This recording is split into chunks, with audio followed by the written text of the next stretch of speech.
vendor that's out. Well, here we are. This is the third and final session of today's summit. I first want to just thank all of you again for being here, for participating, whether you were a panelist, a moderator, sponsor, a member of this audience, because your presence here is what this is about, and your engagement, and hopefully your sense of, as I said this morning, filling your cup.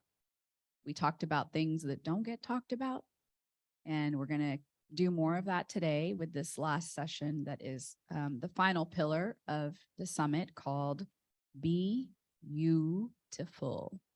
And if you notice, it is not spelled in the traditional manner on purpose. So I want to tell you why. So this session came out of something that I personally am tuning into in my life. I went through breast cancer in 2018 and 19. I went through 6 months of chemotherapy. I went through 5 surgeries, and now residual late effects from all of that. But I'm here, I'm grateful, and I owned what it was like to go through that very difficult time of losing every single hair on my body and thinking I needed to wear wigs because that's what you need to do. You need to make people not feel uncomfortable when they look at you. And that was really hard in Austin, Texas in the summer because it itched, it didn't feel right. I could never get it to look right. I did rock one that kind of looked Cardi B-like, which had like dark roots and like a blunt blonde cut. That was kind of fun. But then I just decided I'm just letting my bald head do its thing. And I'll never forget one day at a car wash, a man just was staring at me.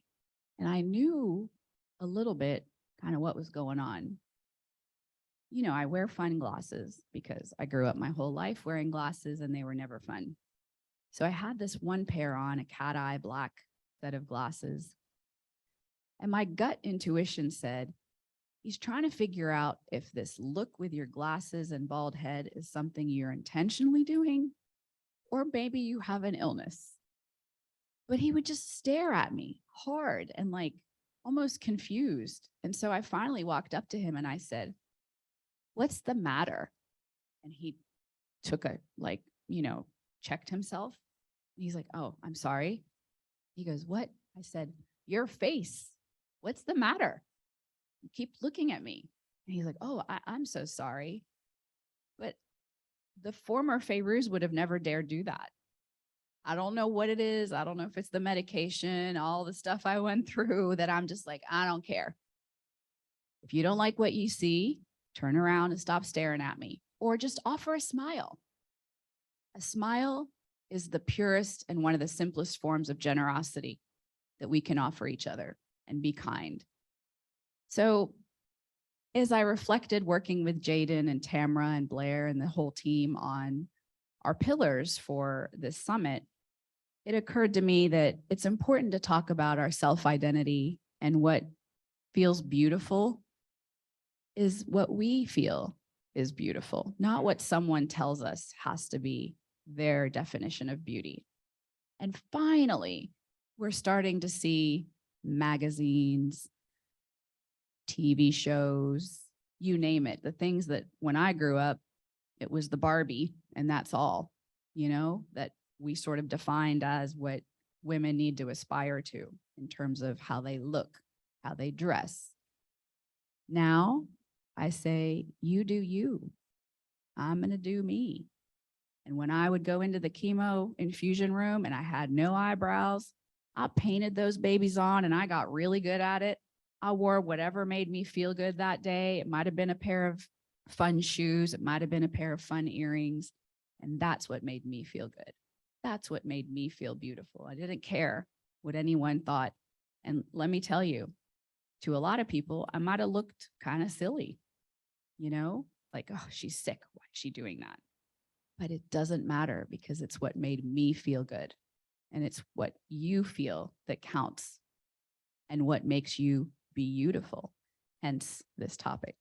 We have three incredible women that I cannot wait for you to hear from, and they're going to introduce themselves. But I want to just sort of close this intro by saying this session is meant for us to talk about how do we maintain our identity of who we are, no matter life's challenges. Whether we're going through a health crisis as I did, a loss, change in career, life happens to us. We don't get to choose many times, right? So we're going to explore with these fabulous panelists the challenges that women face as we sometimes lose ourselves, lose our self-identity as we are spouses, mothers, caregivers, in a time of still unobtainable social ideals and expectations that really rob us of what is joyful. So with that, I'm so excited for these ladies to introduce themselves, and I think we'll start with Miss Carly here. Hello, can you hear me? Okay. My name's Carly Bassett, and I'm a licensed clinical social worker here in Austin, and also co-own a group psychotherapy practice. For the last 15 years, I've worked quite a bit with older adults, a lot of caregivers. I have a background in working in hospice, so I've spent a lot of time professionally, intimately involved with people doing caregiving. And also I've had the opportunity to work with people on the other side. So in doing bereavement counseling, when people come in after a loss, when they're done with the caregiving, and have been witness to sort of the challenges and from an identity standpoint, what people come in with and how depleted they can be from caregiving and those experiences. So now in my work, I'm in private practice, so I work mostly with individuals, a lot of women, older adults, middle-aged women. They come in, whether it's after launching a child or caregiving for a spouse or a parent, and there's so many similarities in who am I, what am I doing, what value do I have, what's my purpose now. And so I feel fortunate to be able to help people figure that out. And just personally, I'm sort of inspired and influenced by a really close relationship with my grandmother. She died at the age of 92, and she literally lived until the last minute of her life. And she was fashionable and smart and engaged and resilient. She was also a bereaved mother. And so I think of her a lot in my work, just with, I guess, being inspired by the ability to reinvent yourself and continue on in life, even when you've had just terrible setbacks, that there's still joy. And it's really rewarding to watch clients and people, just like you said, just keep going and embrace it and find joy in the next chapter. So yeah, thank you. Hi, I'm Shannon Smith, and I just want to thank y'all for listening to my story today. And thank you for Janice for inspiring me to do this. I am not an expert on anything. I have not written a book. I don't have any letters after my name. I just have a really deep and personal story. So I just want to reach out to each of you. I read our panel subject a while back, and I picked the two words out that I think are important, and it is identity and the things that we go through, right? Our struggles. And so I just wanted to share with you very shortly and briefly mine, but I wanted to say to you, if you're here and you have a big struggle right now or a circumstance that's going on with you, we're here for you. We see you. Mine has come and gone. One has popped back up. So I know that we're all going through a lot. So those that are at home or at work and you couldn't get here today, I just thank you for listening to our stories. 8 years ago, if you had asked me to sit on a panel, I wouldn't know why. I was great. I had a great life, mother, volunteer. I've run into someone that knew me back in the day, and I was enjoying my life. And in 2014, my husband and I took our young son on vacation, and he became very ill. And he was a type 1 diabetic. We didn't know. So he almost died on the trip. I almost left him in the beach house to go lay out at the beach because I thought he was just being silly and rude and stinky and all the things that 13-year-old boys are. But he was in a diabetic coma.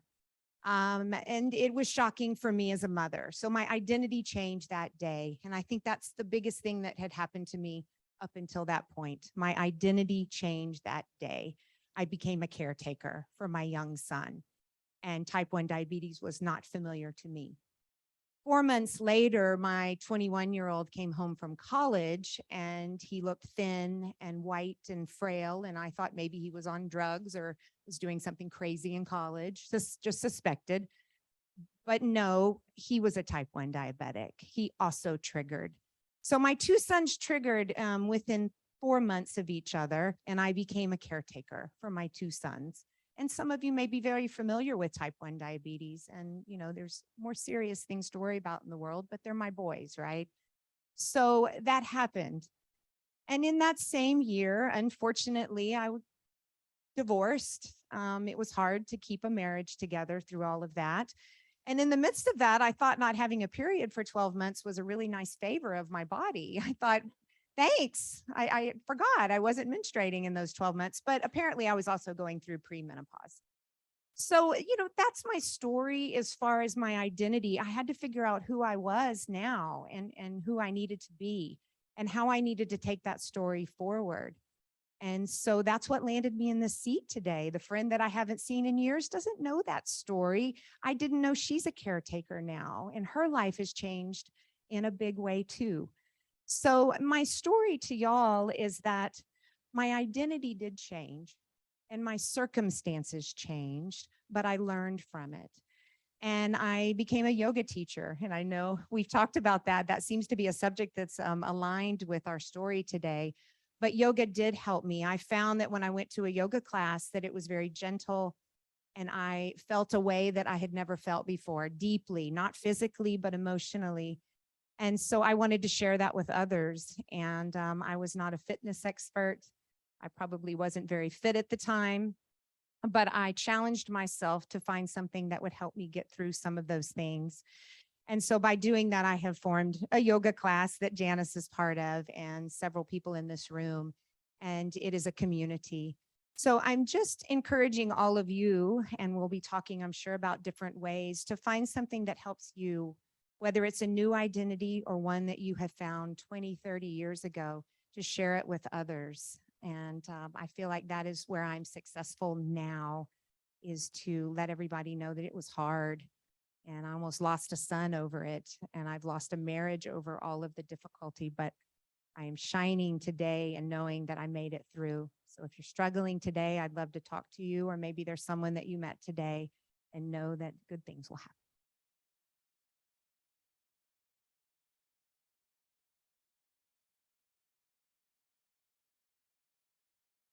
Hello, I'm Janice Green, and I'm here today because somebody else couldn't do this, or there was something that happened, and I got a phone call a while back, and so I get to somehow figure out what it is I was going to talk about, and I think it began with the fact I'm the eldest one on the panels, and I wanted you to look at this picture, this photo, because this says it all.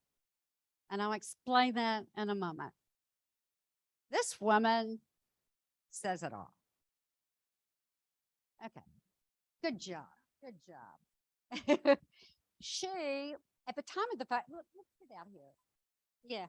At the time of this photo, here's her story. She was 75.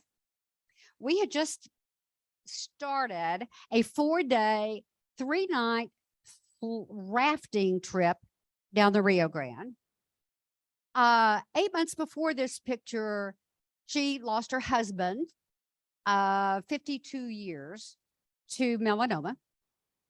5 years before this picture, she lost an eye. She had lost an eye to ocular melanoma. runs in the family. But she is who has taught me about aging. And I want to pass on some things from her that might be informative to you. And it's some of it is, this is sort of slapshot and just some ideas. But she was always saying to me when we would talk about getting older, was that she said, Janice, you can't give in to it. For a while, I thought, wow, mom is really defiant and, defying death and defying age.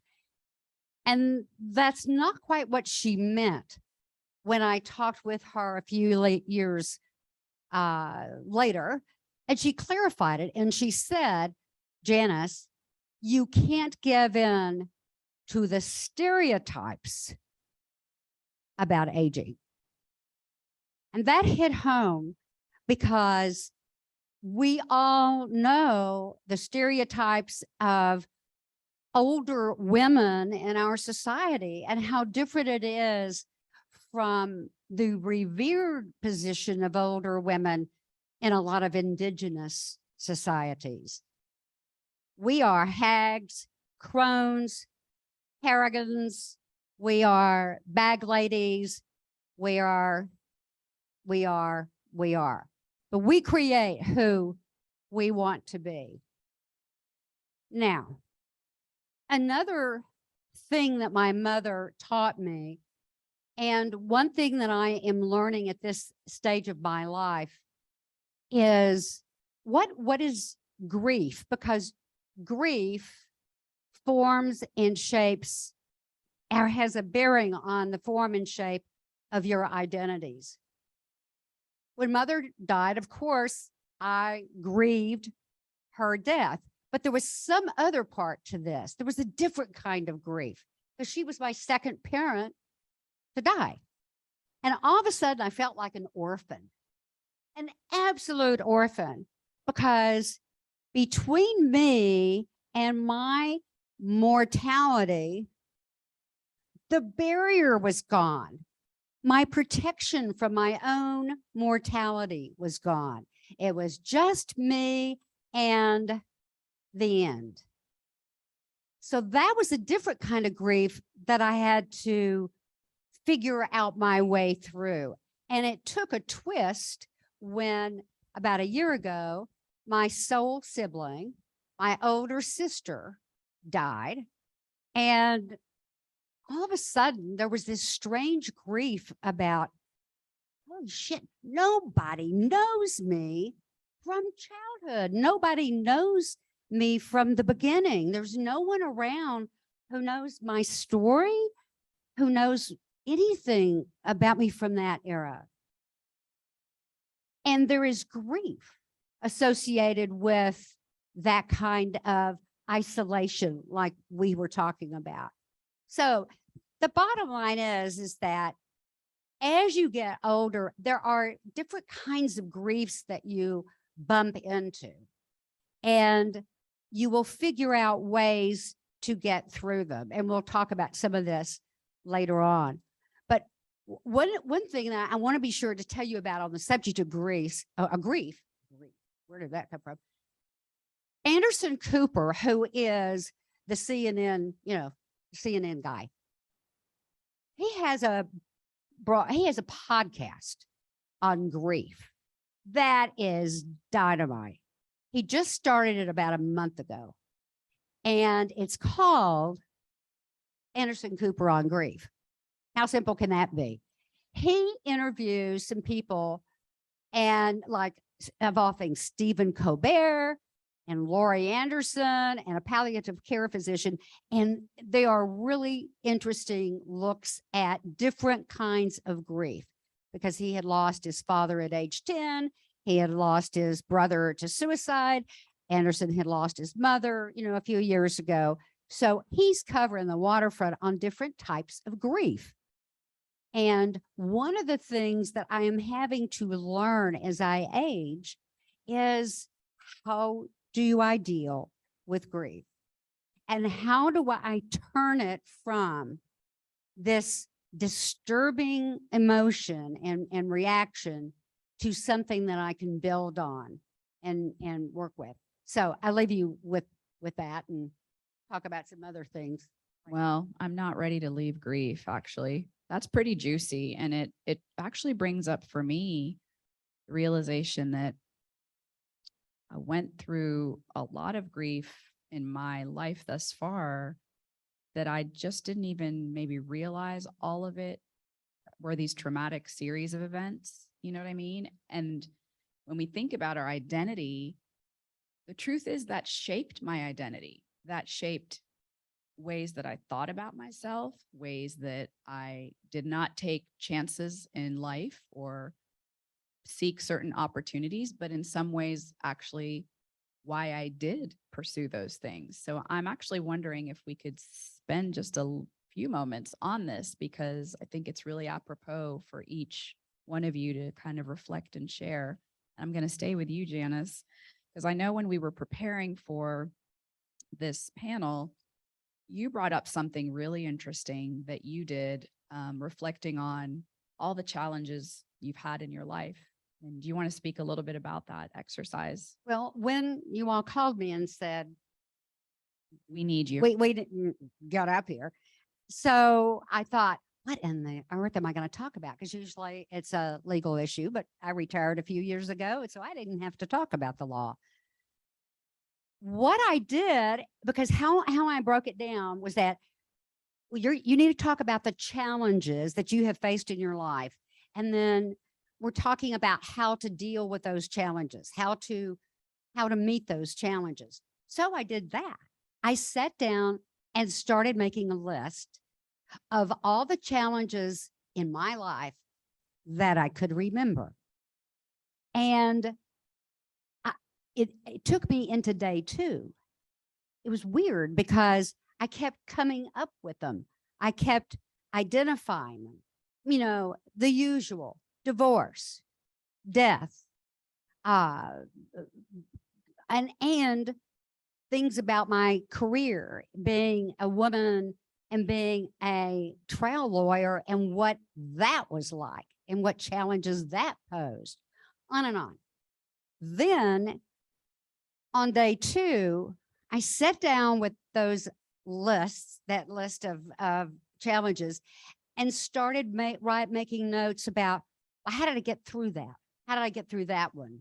What was the primary, you know, fishing pole that got me out of it?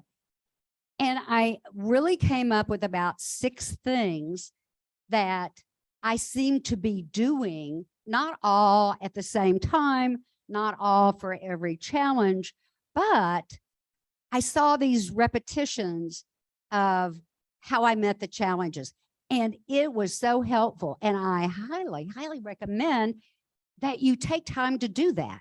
Because number one, you're going to find out how freaking strong you are to have gotten through the challenges that end up on your long list. That's number one. And number 2, you're going to be reminded that you have the inner strength and creativity to come up with ways to lift you up and beyond the challenges. So I wasn't expecting that, but I highly recommend that you give it a shot as far as an exercise to go through that really might kick you into gear, no matter what your age is. Beautiful. Thank you for sharing that. Shannon, I want to have you reflect on this from your perspective as a mom. And, you know, I don't often say that I have 2 children. I usually say I have 1. And the reason is one of them passed away 2 years after the birth of my first daughter, who was premature. She was a full-term 8-pound baby girl that they told us was perfect the whole way, because Yara was born a preemie. And all of a sudden there was no heartbeat the week I'm supposed to deliver her. So the grief and the sense of, what did I do wrong? I should have known. I'm somehow defective. I already had a premature child. Why did that happen? You know, you feel a lot of guilt as a mom. And I'm sure you went through that feeling, because yeah, like you look you look at your kiddo and you're like, oh, are they just being a teen? What's up? And then you realize, no, there's something biologically serious going on. So would you speak a little to how you turned that, in a sense, guilt, grief, all of those things into something positive, Absolutely. Yeah. There it is. Can you hear me? Good. Yes, it was scary. It was a turning point for me that day. If I had gone to the beach, he would not have lived. I would have come back to my child dead. So yes, it was shocking. And then to deal with that and then have the other son come home 4 months later. I mean, I wished I could have shot up the insulin for him. I wish I could have taken it away. I would have done anything, but I couldn't, right? I had to make do. So yes, grief came in strongly. Grief came in with the divorce, the menopause, everything. It was a big year of grief. And you go through those phases, right? Just like you would a death. You go through all of the phases of anger and denial. And, at some point, I think I laughed hysterically and went crazy for a little bit. But yes, but there's always that turning point, right? You're sitting in a chair moderating, able to speak to someone else who is going to have something happen to them, whether it be their cousin, sister, mother, father, child, grandchild, things are going to happen. And I think we have to keep the dialogue open together. My story will never be the same as yours, but it'll be quite like it. It may not be as bad as yours, but it'll be quite like it. So I do think we have to look at grief in a way that we communicate with each other. And this conversation's been here all day about having women and relationships and communicating. And I hope you met someone new today. And you had a conversation with someone that you'll go home with. I think we talked about what we want on our tombstone. I don't care if you remember anything I said. I just hope you saw me smile at you today. And I hope that you felt seen, especially whatever you're going through. So grief is there, but we can work with it. Wow. I really did need tissues. I'm holding it back, but yeah, bring them, girl, bring it. Oh, good. Thank you. I failed to pick it up from the table. It's part allergies and then it's part just, thank you, sweet Jaden, just emotions. I think the other thing we do in terms of our identity, it's like, oh, women, they're so emotional. And, whether it's in the boardroom or just in general, hold back the tears. Screw that. Excuse me. Emotions are normal. Emotions are real. And let me tell you, when I went through my cancer treatment, again, I don't know if it was the drugs or what, I cried all the time. I cried when commercial on TV touched my heart or someone just said something to me. And I actually gave myself permission to do it. At first it felt odd, but then I was like, why am I turning away something so natural that my body needs right now? This makes me feel good and feel better. Okay, Carly, I would love for you to talk about this from your perspective, especially working with so many people who are dealing with loss, dealing with grief, trying to find out, like you said, their purpose, their identity. How do you counsel them? Well, first of all, I have noticed a lot of clients who come in for grief work, and especially women, and they come in and, they want to know how long this is going to last, and they want to know the steps, like, how do we get over this? How do we get through this? Like, boom, boom, boom. And it's really, I see my role as kind of like, whoa, slow down. And so there's a term called the human giver syndrome. And I think, as human givers, instead of human beings, we are used to working and giving and go, go, go, go, go. And so, what I try to help people see is that, when you're grieving, you really need to rest. Because if you're looking at what you can do and checking boxes off, you're not allowing yourself to heal, to feel your feelings. So you're still in that cycle of the human giver syndrome. So one of the things that I ask most clients, because it's kind of shocking when people are like, oh, I'm supposed to just feel this and I'm not supposed to do something tangible. And I find out that, maybe they've been caregiving for a child with chronic illness for 20 years, or maybe they've cared for a parent and they're used to logistics and, appointments. They literally don't know how to rest. And so being still, stopping is very hard for them because they're going to have to feel. If they're not moving, they're going to have to feel the feelings. So one question that I love to ask people is, who taught you how to rest? And a lot of people will hear that question and then they'll kind of start crying because they realize they haven't learned how to rest. They didn't have a model for rest. They don't know how to slow down. And then in those cases for women that have children, it's like, well, they're not modeling that for their kids. And so that can be kind of a powerful question to encourage, slowing down, feeling what you're feeling. And then I also follow that up with, if you don't have a model for rest, if you've never learned how to rest, do you know someone that, you look to and say, wow, they've really got this down, or they're doing it, and trying to find someone in your life that embodies that, because caregiving is such hard work. It's so depleting. Grief is exhausting. And so I think, especially as women, we have to remember that your body literally needs rest or you will die. It's so important, but it's counter to sort of our culture, what caregiving, the intensity of caregiving is. That's such a powerful question, and nobody really asks it. Carly asks it, thank goodness, and it's definitely worth, I think, all of us reflecting on. One, who taught you, and then what do you do to attain rest? And we don't mean just like take a nap, although take a nap is good. That's lovely. I'm all about naps. So I want to dive in a little bit deeper on this issue of identity for us as women. And kind of the heart of the question is really, why do we struggle with our identity? And why do we struggle with feeling good about it and feeling beautiful in how we define that? What do you guys think? Shannon, you got a thought? So I am a yoga teacher, and I've only been a yoga teacher for 6 years. I can't say I've been doing it for decades, but when I went to training, I thought I could handle it. And I thought, I'm going to do this. I'm going to get my certificate. And I was the oldest person in the room by quite a few years. I have one of my friends in here that was at yoga training quite a few years. There were all these youngins coming in, taking their yoga training, and my body wasn't doing what their bodies were doing, nor did I want my body to do that. And so, just going into that training, I realized, I need to figure out what my identity is going to be.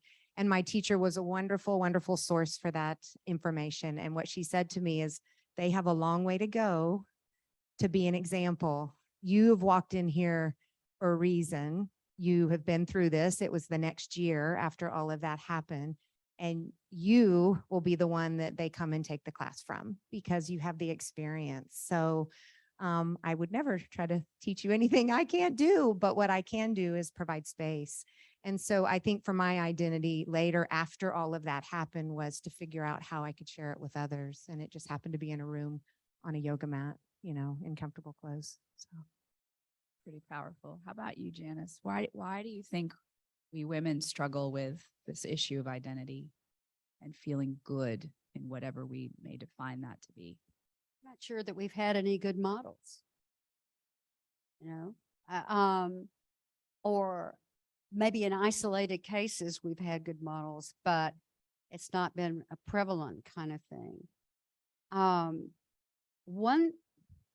One thing that I think is really important, and it's kind of a follow-up to the discussion earlier today about your girlfriends, your support network. I don't know why, but all my life I have had a wide range of ages in my girlfriend network. And not just girlfriend, it could be guy friends, whatever. From a young age, I really enjoy being around older people.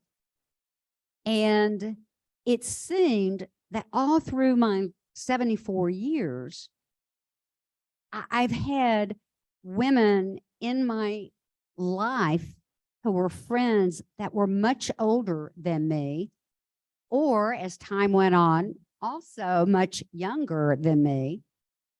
And the older friends have given me clues to the question of identity as you age. And they were they were giving some wonderful clues about keeping your mind active and keeping your body active and being willing to try and think things, anew. So I encourage you to certainly give a lot of weight to your support system, your network of friends, and not be afraid to open that up to older friends. Because some of my dearest friends who were older are now gone, but they also taught me some things about how to die and how to grieve and how to live when, oh shit, it's not really comfortable. I'm aching, I've got this and that. But they've taught me a lot about aging. So, Yeah, beautiful. Carly, you have some thoughts on this? Yeah, I think about women and sort of the self-sacrificing, whether it's for children or other family members, and that it's so easy to lose your identity when you prioritize everything else above yourself. And oftentimes I think, if we do something for ourselves, like, oh, is that selfish? But if you don't, you isolate, you get withdrawn, you get disconnected, and it's so much harder to come back when you've lost that community and those connections. And I think, caregiving often takes people away from community just because it has to.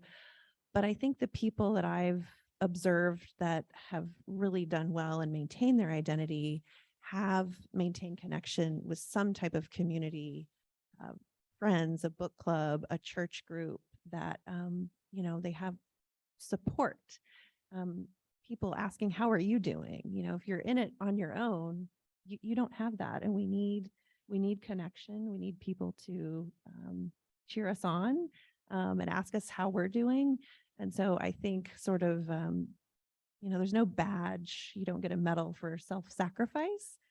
You end up suffering greater on the other side. And so I think just maintaining anything, even if it's one thing that keeps you connected and creative or active, just movement is also something I see a lot of caregivers. They stop walking, they stop doing their exercise routines, and it's not good. So thinking about the word beautiful as it is traditionally written, right? And the definition of beauty.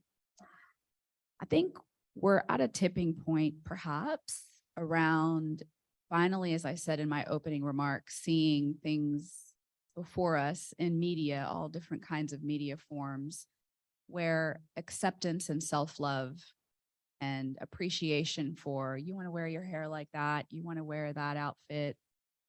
I think some of you heard me say I was at the Lizzo concert yesterday.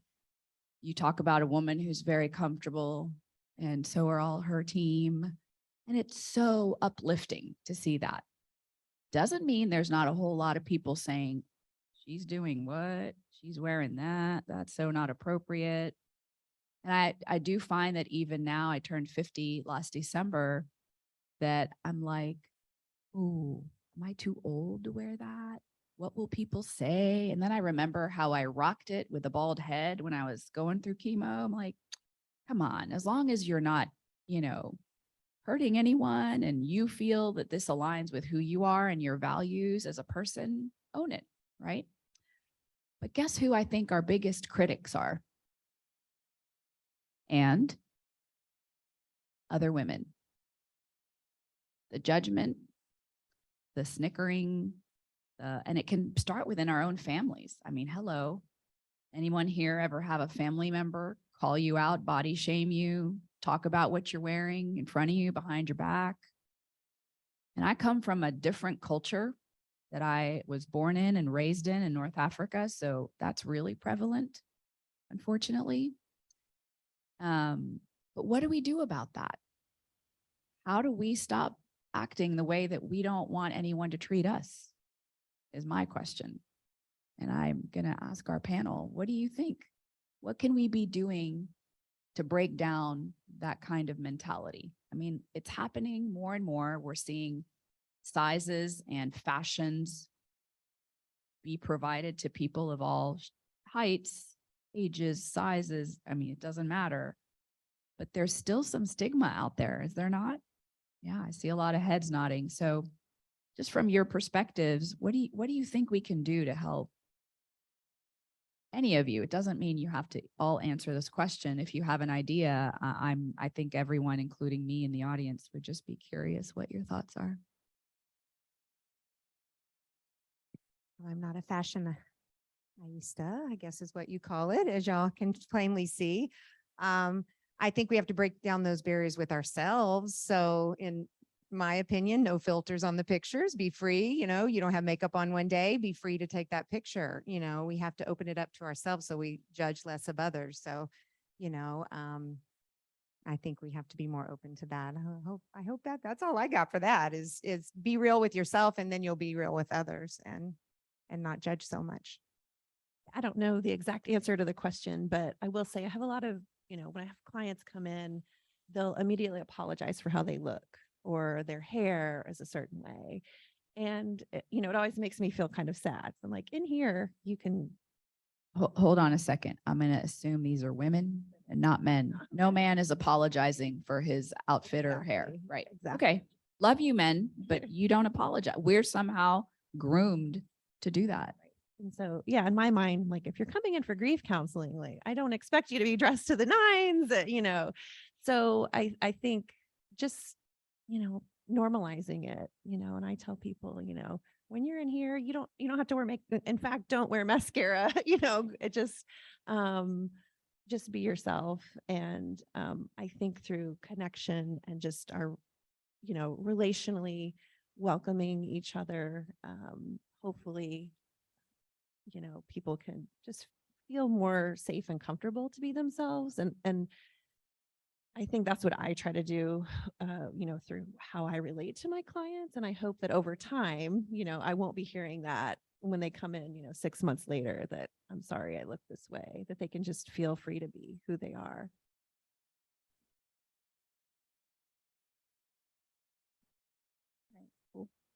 That's the whole point, is it's about being you and feeling good in your own skin. And tomorrow night's keynote, it's Friday night, our dinner.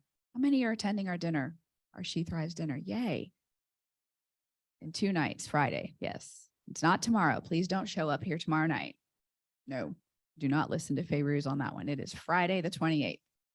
Our keynote speaker, Andra Lemont, is talking about kindness, and that it does start us being kind to ourselves first and foremost, and then being kind to one another.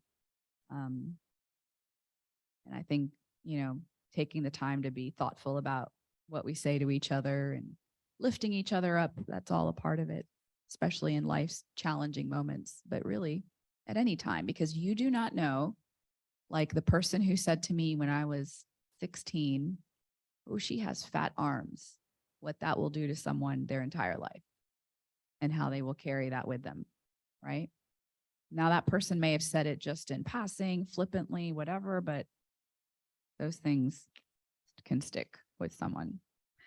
I want to, before we start to turn it over to our audience, virtual and here for questions, ask you about how does aging and caregiving in particular affect our loss of identity or affect how we view identity? I think we've all spoken a little bit to this, but what are some of the things that you see that just, especially in your practice, Carly, really prevent us from paying attention to, wait, I need to take that walk. I need to go take that nap. Is it demands from others? Is it self-inflicted? What do you think? I think all of the above. I think the demands of caregiving sort of kind of make, I think caregivers identify with being a caregiver. And so that becomes so much of your identity. There's not much space and time for other things. But I think when caregiving is over, that's when we see this just significant struggle and problem with who am I? What happened? How do I get that back? And it's really challenging. So I think, why does that happen? Probably we don't have enough support, or we take on, more than we should. Sometimes you have to take it on. But I think women, we often don't know how to ask for help. That's a problem. We have to be able to ask for help. And if you don't have a community and you don't have the resources, I think it's finding them. There's places and people out there that can be supportive when you're a caregiver, but we can't do it alone. Age is a resource, that's for sure. Any other thoughts on that?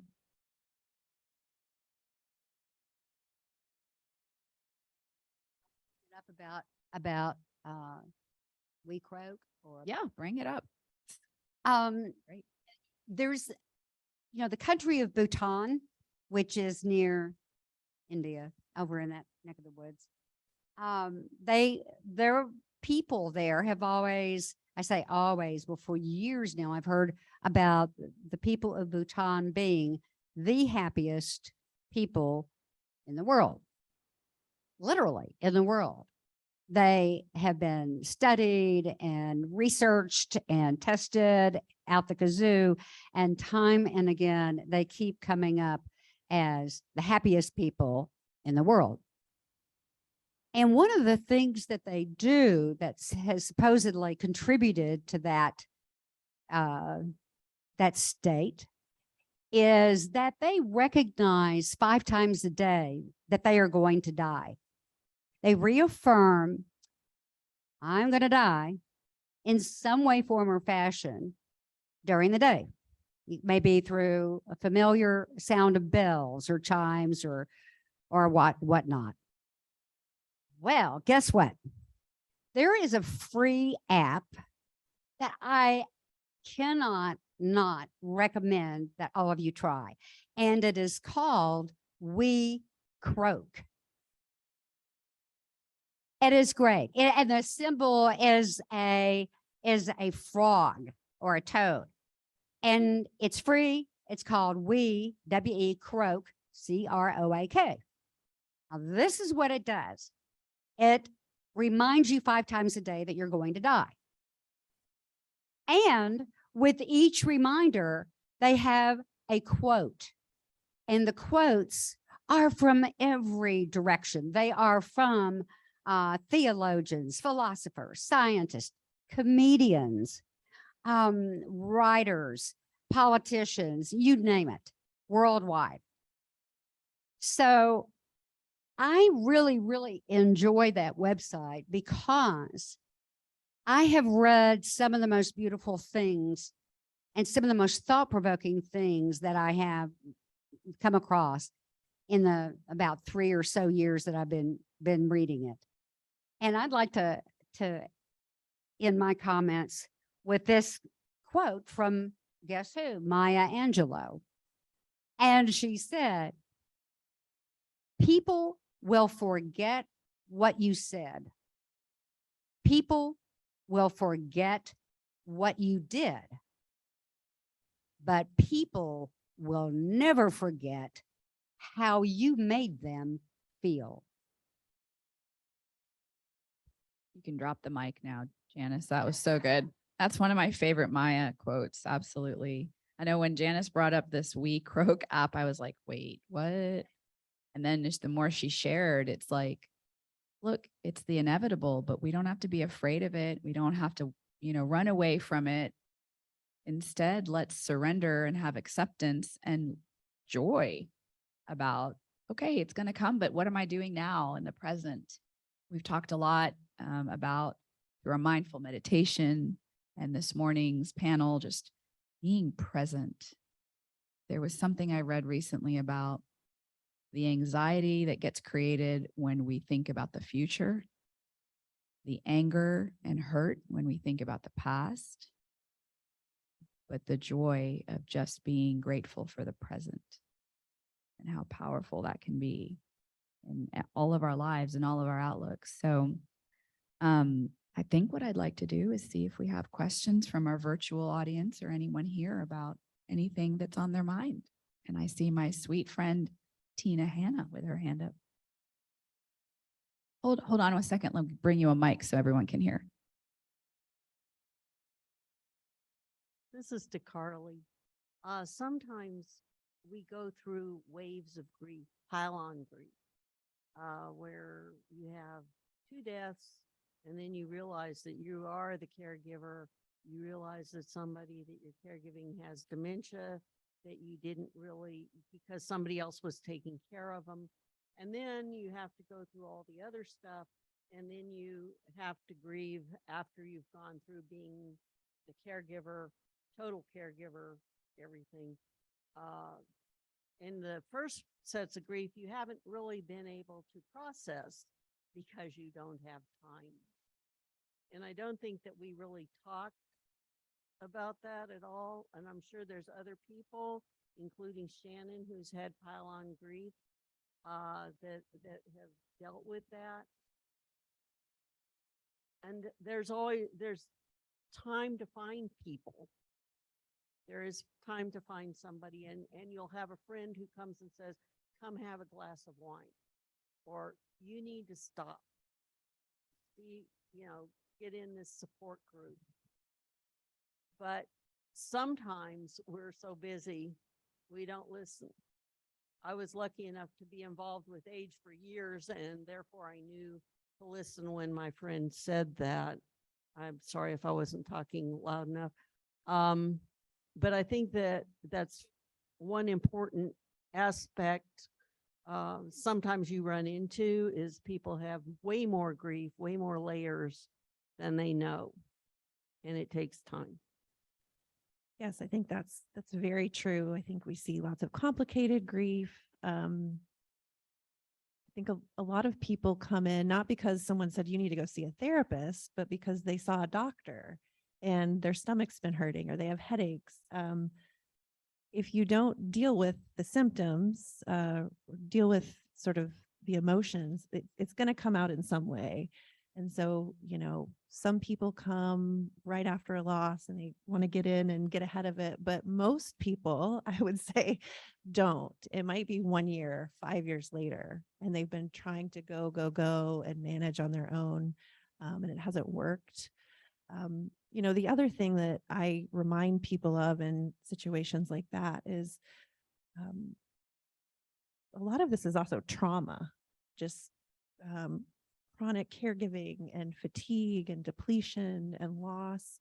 So a lot of people, may meet criteria for PTSD or just have, experiences with trauma, and they don't recognize that until it's named.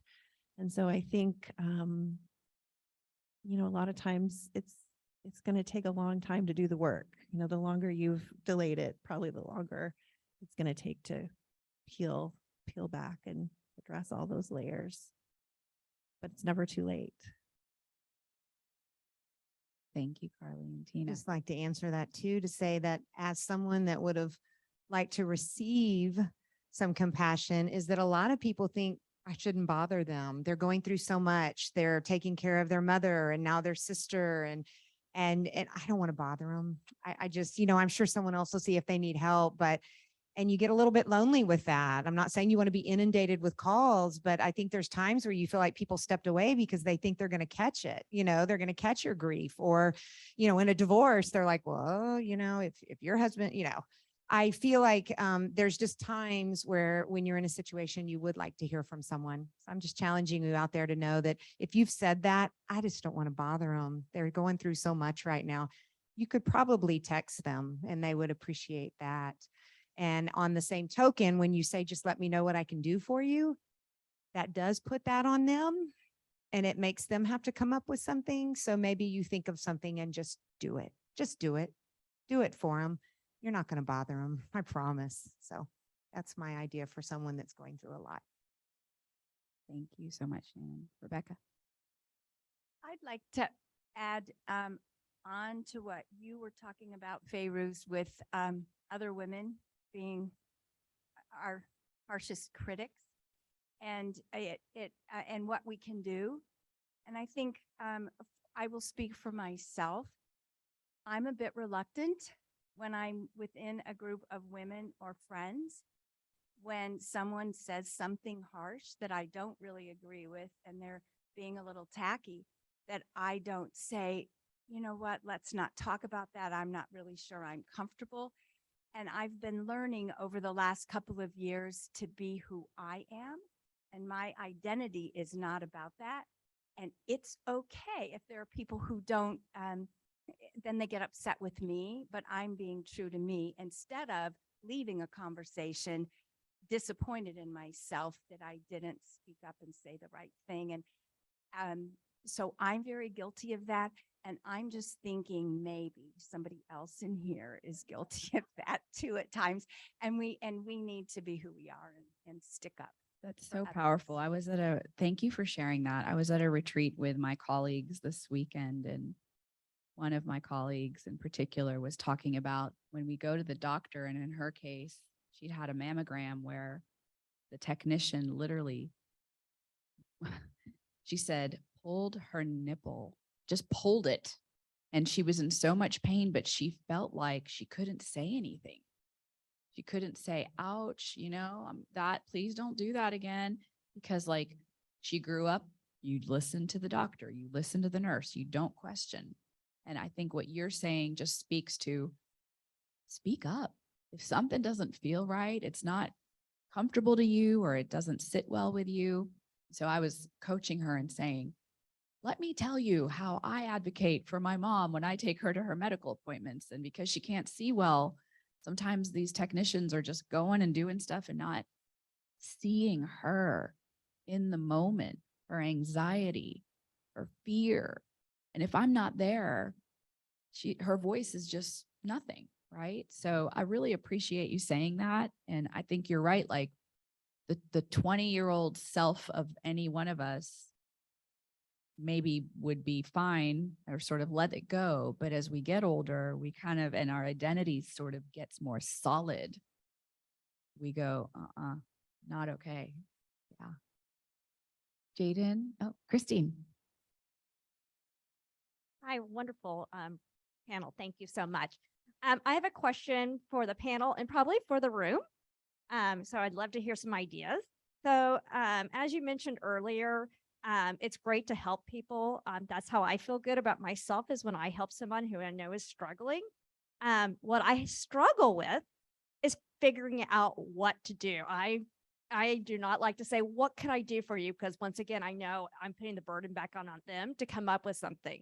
So I would love to hear from each one of your perspectives. What was one of the best things that somebody offered to do for you? Or if anybody else in the room has things to offer, I'm taking notes because I need ideas. Such a great question. I'll start answering that, even though I'm kind of not on the panel. I'm just moderating, but because you're my friend. And when I went through that loss of Zaina and Yara was 2 years old, you showed up with a box of cupcakes. And I would have never thought to say, hey, can you bring cupcakes? But you checked, you asked, you said, how's it going? Can I just come by and bring something? So if you forgot about that, write that one down. That was good.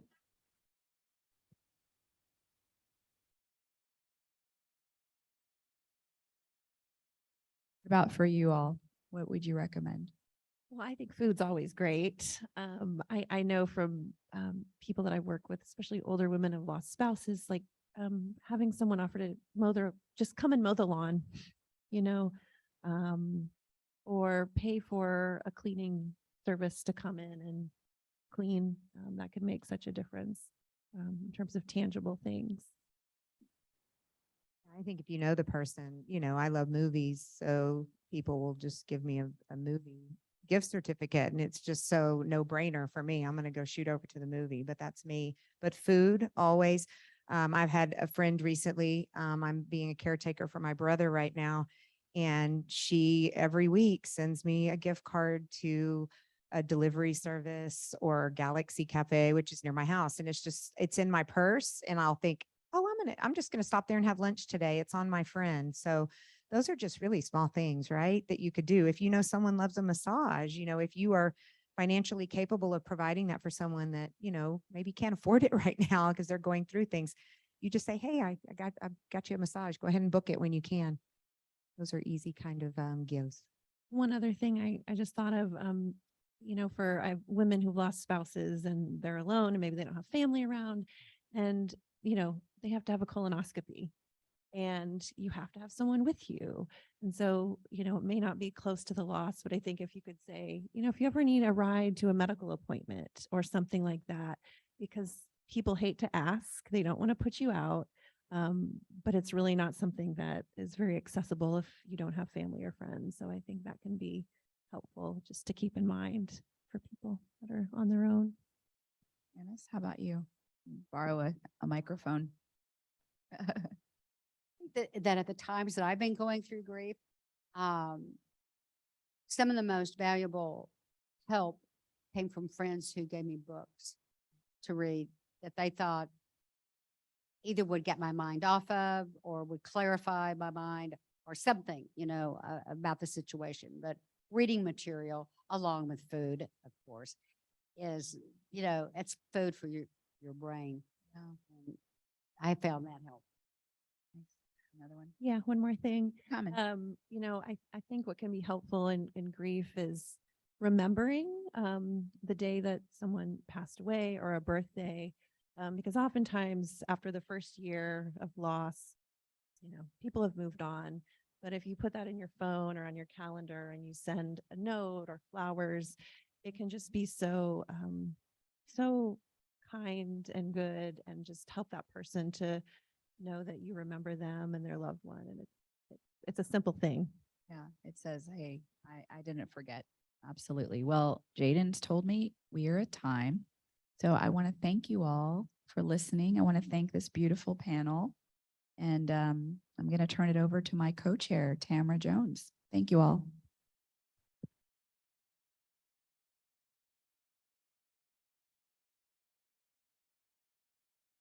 Thanks so much. Okay, well, how are we feeling today? At 3 o'clock. We made it. We made it. Really another round of applause for our last session here and for all the day's speakers. I see that there's still some of the speakers that are with us today, and I really appreciate that y'all stayed to be a part of She Thrives movement. So again, I hope you enjoyed yourselves, but before you leave, we would appreciate it if you'd fill out the surveys that were on your table. Some of us have already done ours already, because we want to improve it for next year. We want to come back for next year, don't we? We do. Oh, okay. That's a good opportunity. We will be back next year. We also want to send you home with a She Thrives courtesy mug. It's courtesy of Vitas and ZT. So we want you to continue your self-care practices and cozy up to a nice book, maybe some tea. And in addition to providing the education and support we hope that you received today, She Thrives is also raising money to support family caregivers served by Age of Central Texas. If you're inspired today and you want to give back so that those who are caring for an older loved one can find the support that they need, please scan the QR code on the back of your program. So everybody have your program. Here's a little QR code. Does everyone know how to use a QR code? Someone had to teach me. So I will just tell y'all, put up your camera, like you're going to take a photo. You can move it around just a little bit and the website will come up. So we make it nice and easy for y'all. Lastly, we want to make sure to mention that we're hosting the She Thrives dinner this Friday at 6 p.m. right here at the Junior League. We mentioned that a little earlier. We'd love for you to join us. So we do have some open seats. Okay, so listen up, y'all. This is what y'all can enjoy. A free plated dinner, We've had Jaden and the committee had a nice tasting session with Austin Catering. And it's amazing. Try the chocolate if y'all come. We'll have an open bar, a keynote address by Andrea Lamont, as we mentioned, the founder of Kindness Campaign, a style show. We've been talking a little bit about ourselves and our bodies, so we're gonna have some fun with that. Oh, well, there's more, but we do have some tickets open for you. So in order for you to get these free tickets, see Blair. Does everybody know Blair? She's waving her hand up in the back. Please see her. We'd love for you to join us. We hope that you had just a smashing, inspirational day, just full of understanding, learning, kinship, and love. So I will leave you with that. A quick shout out to Miss Fayruz, the most awesome chair in the world. It was just so wonderful to be able to work with you. And of course, with Miss Jaden. So I will hand it back to you, Jaden, or? Yeah, I just wanted to mention, so Blair will be at the check-in table. So if you would like a ticket, she will meet you there. And for your mug and takeaway item, they are packaged up for you at the door. So you can grab your box on your way out. Yeah, happy She Thrives Day. Yes. And I hope you'll join us Friday for another She Thrives Day. And to our virtual audience, I know we had a couple virtual questions we didn't get to, so we'll make sure to answer you through the chat. And that's it. Thank you, guys.